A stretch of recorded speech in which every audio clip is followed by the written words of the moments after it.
Assalamualaikum warahmatullahi wabarakatuh. Penyaliban Nabi Isa adalah salah satu peristiwa yang paling kontroversial dalam sejarah agama-agama Samawi. Peristiwa ini memiliki interpretasi yang beragam, tergantung pada perspektif agama yang dianut oleh para penganutnya. Bagi umat Yahudi, penyaliban ini dianggap sebagai hukuman yang pantas atas pengajaran dan klaim Nabi Isa yang dianggap menyimpang dari ajaran agama mereka. Dalam pandangan mereka, Isa Al-Masih melakukan tindakan-tindakan yang dianggap menantang otoritas agama dan tatanan sosial yang sudah mapan pada masa itu. Sementara itu, bagi umat Kristen, peristiwa penyaliban ini memiliki makna yang sangat mendalam dan sakral. Penyaliban Nabi Isa dianggap sebagai bentuk pengorbanan yang paling agung, di mana Isa sebagai anak Allah rela mati di kayu salib untuk menebus dosa umat manusia. Kematian dan kebangkitannya dari kematian dilihat sebagai inti dari iman Kristen, sebuah bukti kasih Allah yang tidak terhingga kepada umatnya, serta jalan bagi keselamatan dan kehidupan kekal bagi semua yang percaya. Namun, perspektif Islam memberikan narasi yang sangat berbeda terkait dengan peristiwa penyaliban Nabi Isa. Menurut ajaran Islam sendiri, yang disalib bukanlah Nabi Isa, melainkan seseorang yang diserupakan wajahnya oleh Allah agar tampak seperti Nabi Isa. Dalam Al-Quran, khususnya surat An-Nisa ayat 157-158, disebutkan bahwa orang-orang Yahudi mengklaim telah menyalib Nabi Isa, tetapi sebenarnya mereka tidak membunuhnya dan tidak pula menyalibnya, melainkan yang diserupakan bagi mereka, Nabi Isa sendiri diangkat oleh Allah ke langit dan dia akan kembali ke dunia pada akhir zaman untuk menegakkan kebenaran dan keadilan. Pandangan ini menegaskan keyakinan bahwa Nabi Isa adalah salah satu nabi yang dihormati dalam Islam dan bahwa Allah melindunginya dari upaya pembunuhan. Sebaliknya, seseorang yang diserupakan wajahnya dengan Isa itulah yang mengalami penyaliban. Kisah ini juga mengandung pesan yang penting mengenai kuasa Allah yang mutlak dalam perlindungannya terhadap para nabi dan rasul-rasulnya. Artikel ini akan mengeksplorasi kisah penyaliban Nabi Isa dari sudut pandang Islam, menguraikan bukti-bukti dari teks-teks suci, serta menggali pemahaman dan interpretasi yang berkembang di kalangan ulama dan cendekiawan muslim. Dengan demikian, diharapkan dapat memberikan wawasan yang lebih mendalam dan menyeluruh tentang bagaimana peristiwa bersejarah ini dipandang dalam berbagai tradisi agama, serta menyumbang pada dialog antar agama yang lebih konstruktif dan saling menghormati. Nabi Isa alaihissalam lahir di Bethlehem, Palestina, dari rahim seorang wanita perawan suci bernama Maryam binti Imron. Kelahiran Nabi Isa adalah salah satu peristiwa yang sangat luar biasa dan mukjizat bagi Allah dan mukjizat dari Allah Subhanahu wa taala. Menurut ajaran Islam, Maryam adalah seseorang wanita yang dipilih oleh Allah dan diberkati dengan kesucian serta kehormatan yang tinggi. Kehadiran Nabi Isa tanpa ada campur tangan dari seorang ayah merupakan bukti kebesaran Allah dan kemahakuasaannya. Hal ini disebutkan dalam Al-Quran, surat Maryam, yang menceritakan dengan rinci tentang kelahiran Nabi Isa dan keajaiban yang menyertainya.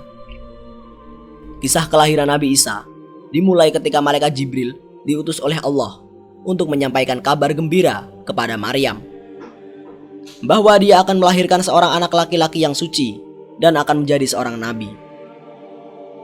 Maryam, yang merupakan seorang perawan yang taat beribadah dan menjaga kesuciannya, awalnya merasa heran dan terkejut dengan berita tersebut. Namun, Jibril meyakinkannya bahwa ini adalah kehendak Allah dan tidak ada yang mustahil baginya.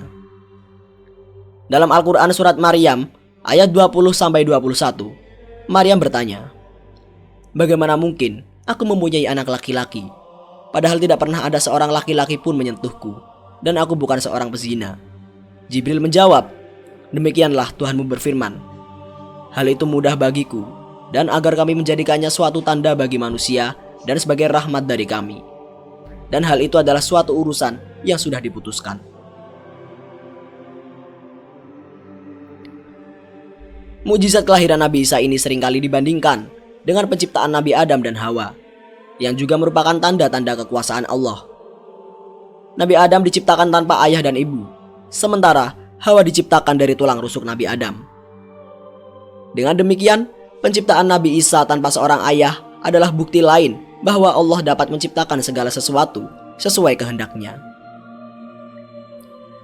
Nabi Isa diutus oleh Allah untuk menyampaikan ajaran tauhid kepada Bani Israel, mengingatkan mereka untuk menyembah Allah yang esa dan meninggalkan segala bentuk penyimpangan dari ajaran yang benar. Isa membawa berbagai mukjizat yang diberikan oleh Allah sebagai tanda kenabiannya, seperti menyembuhkan orang buta, menghidupkan orang mati, dan membuat burung dari tanah liat yang kemudian bisa terbang dengan izin Allah. Mukjizat-mukjizat ini ditujukan untuk memperkuat dakwahnya dan menunjukkan kebenaran ajaran yang dibawanya. Namun, Nabi Isa menghadapi banyak penentangan dari kaum Yahudi saat itu, yang menolak ajarannya, bahkan merencanakan untuk menyingkirkannya. Mereka merasa terganggu dengan pengajaran Isa, yang dianggap mengancam otoritas dan status quo keagamaan mereka. Sebagian besar pemuka agama Yahudi saat itu menolak mengakui Isa sebagai nabi dan menyebarkan fitnah serta upaya untuk menyalibnya. Dalam pandangan Islam, upaya ini tidak berhasil karena Allah menyelamatkan Isa dengan mengangkatnya ke langit dan menggantikan dirinya dengan seseorang yang diserupakan dengan wajah Isa, sehingga yang disalib bukanlah Isa, melainkan salah satu pengikutnya yang zalim. Kisah Nabi Isa dan ajarannya tetap hidup dan terus dihormati dalam tradisi Islam sebagai salah satu nabi yang sangat penting dalam agama Islam. Isa merupakan simbol keteguhan iman, kesabaran dalam menghadapi cobaan, dan keikhlasan dalam menyampaikan pesan Allah. Kehidupan dan perjuangannya memberikan pelajaran berharga bagi umat manusia tentang pentingnya tauhid, ketulusan, dan keberanian dalam memperjuangkan kebenaran. Dalam tradisi Islam, diyakini bahwa Nabi Isa akan kembali pada akhir zaman untuk menegakkan keadilan dan kebenaran, menyelesaikan misi yang belum tuntas, dan menjadi saksi bagi seluruh umat manusia. Ketika Nabi Isa alaihissalam menyebarkan ajarannya kepada Bani Israel, ia menghadapi penentangan keras dari berbagai pihak, terutama dari dewan-dewan tertinggi Yahudi dan Raja Herodes. Dewan-dewan ini terdiri dari pemuka agama dan para ahli kitab yang merasa terganggu oleh ajaran-ajaran revolusioner Nabi Isa, yang menekankan pada keesaan Allah dan kritik terhadap kemunafikan serta penyimpangan yang terjadi di kalangan mereka. Raja Herodes sebagai penguasa yang memiliki kepentingan politik dan kekuasaan juga melihat ajaran Nabi Isa sebagai ancaman potensial terhadap stabilitas dan otoritasnya. Di tengah-tengah gelombang penentangan yang begitu kuat, terdapat sekelompok murid setia yang selalu mendukung dan membantu Nabi Isa dalam menyebarkan ajarannya. Mereka dikenal sebagai Hawariyun, yang terdiri dari 12 orang murid yang berkomitmen penuh pada ajaran dan misi Nabi Isa. Para Hawariyun ini tidak hanya belajar dari Nabi Isa, tetapi juga turut serta dalam menyebarkan pesan-pesan tauhid dan melakukan mukjizat atas izin Allah. Mereka adalah saksi hidup dari mukjizat dan kebijaksanaan yang diajarkan oleh Nabi Isa. Namun di antara 12 murid setia tersebut, ada satu yang akhirnya menjadi pengkhianat, yaitu Yudas Iskariot. Kisah pengkhianatan Yudas adalah salah satu bagian paling tragis dalam perjalanan hidup Nabi Isa. Yudas yang telah menyaksikan langsung mukjizat dan ajaran Nabi Isa, tergoda oleh iming-iming harta dan keuntungan duniawi. Dia menjual informasi tentang lokasi persembunyian Nabi Isa kepada para pemuka agama Yahudi dan Raja Herodes dengan imbalan 30 keping perak. Pengkhianatan ini membuka jalan bagi penangkapan Nabi Isa. Menurut beberapa riwayat, Yudas mendekati para musuh Nabi Isa dan menyepakati untuk menunjukkan tempat di mana Nabi Isa itu berada. Pada malam pengkhianatan, Yudas membawa sekelompok tentara dan orang-orang bersenjata ke tempat persembunyian Nabi Isa. Dengan tanda ciuman, Yudas mengidentifikasi Nabi Isa kepada para tentara. Namun dalam pandangan Islam, sebelum mereka berhasil menangkap Nabi Isa, Allah menyelamatkannya dengan cara yang luar biasa. Al-Quran dalam surat An-Nisa ayat 157 sampai 158 menegaskan bahwa orang-orang yang berusaha menyalib Nabi Isa tidak berhasil. Allah membuat seseorang yang wajahnya diserupakan dengan Isa, sehingga yang ditangkap dan disalib bukanlah Nabi Isa, melainkan orang lain yang diserupakan, yaitu Yudas Iskariot itu sendiri.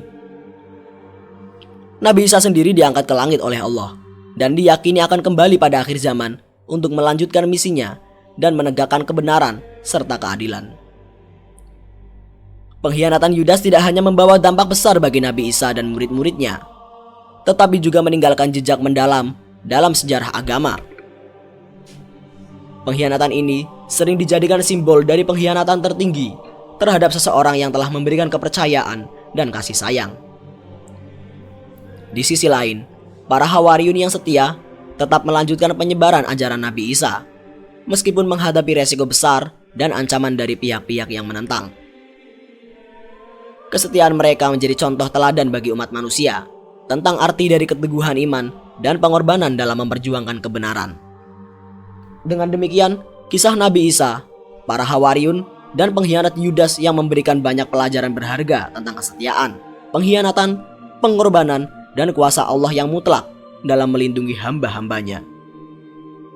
Narasi ini juga menggarisbawahi pentingnya menjaga integritas dan iman di tengah-tengah tantangan dan godaan duniawi. Yudas Iskariot, yang dikenal sebagai pengkhianat di antara 12 murid Nabi Isa, akhirnya mengalami nasib yang tragis. Setelah mengkhianati Nabi Isa dengan menjual informasi tentang lokasi persembunyiannya kepada para pemuka agama Yahudi dan Raja Herodes dengan imbalan 30 keping perak, Yudas menghadapi konsekuensi dari tindakannya yang licik dan penuh tipu daya. Dalam tradisi Islam, dikisahkan bahwa Allah Subhanahu wa Ta'ala dengan kebijaksanaan dan kekuasaannya yang tak terbatas melindungi Nabi Isa dari upaya penangkapan dan penyaliban. Allah membuat seseorang yang wajahnya diserupakan dengan Nabi Isa, sehingga orang yang disalib adalah sosok lain yang dianggap sebagai Nabi Isa oleh para penangkapnya.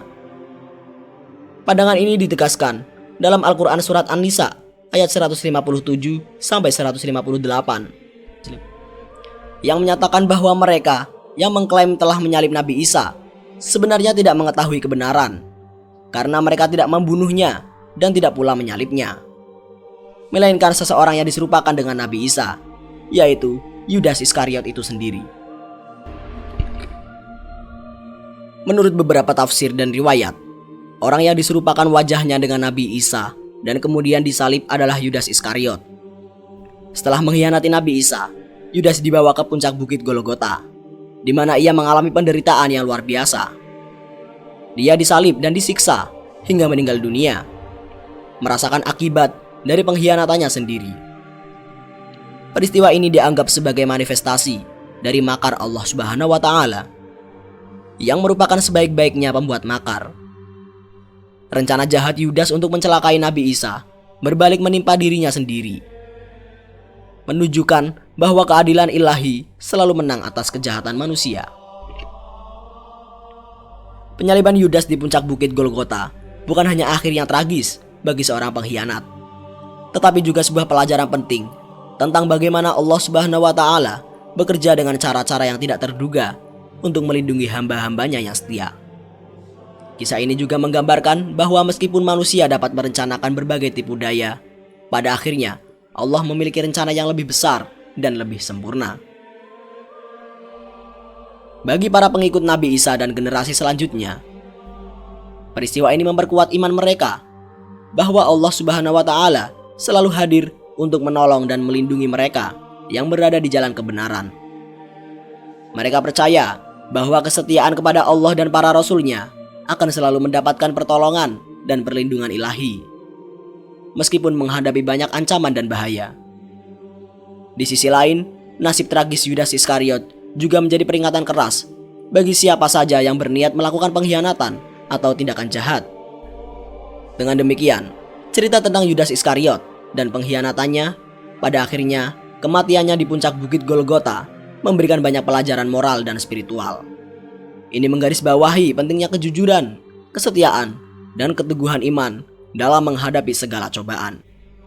Peristiwa ini juga memperkuat keyakinan bahwa Allah Subhanahu wa Ta'ala adalah sebaik-baiknya pembuat makar yang selalu memelihara keadilan dan kebenaran di dunia ini. Menurut hadis-hadis yang sahih, Nabi Isa akan turun kembali ke bumi menjelang akhir zaman nanti. Ia akan membunuh Dajjal dan membawa kedamaian di bumi. Nabi Isa akan turun di Menara Putih di sebelah timur kota Damaskus. Mengenakan 2 potong baju yang dicelup safron dan wars, ia akan mengikuti syariat Nabi Muhammad dan menjadi salah satu pemimpin umat Islam saat itu. Kisah penyaliban Nabi Isa dari perspektif Islam memberikan pemahaman yang berbeda dari narasi Yahudi dan Kristen. Dalam Islam, penyaliban adalah tipu muslihat yang dibalik oleh Allah Subhanahu wa Ta'ala untuk menyelamatkan nabinya. Kisah ini mengajarkan umat muslim tentang keadilan ilahi dan kekuasaan Allah yang tak terbatas. Semoga penjelasan ini bermanfaat dan menambah pemahaman kita tentang sejarah dan keimanan dalam Islam. Kebenaran hanya semata milik Allah Subhanahu wa Ta'ala. Semoga kita selalu didekatkan pada Allah dan dijauhkan oleh larangan-larangannya. Sekian dari kami. Wassalamualaikum warahmatullahi wabarakatuh.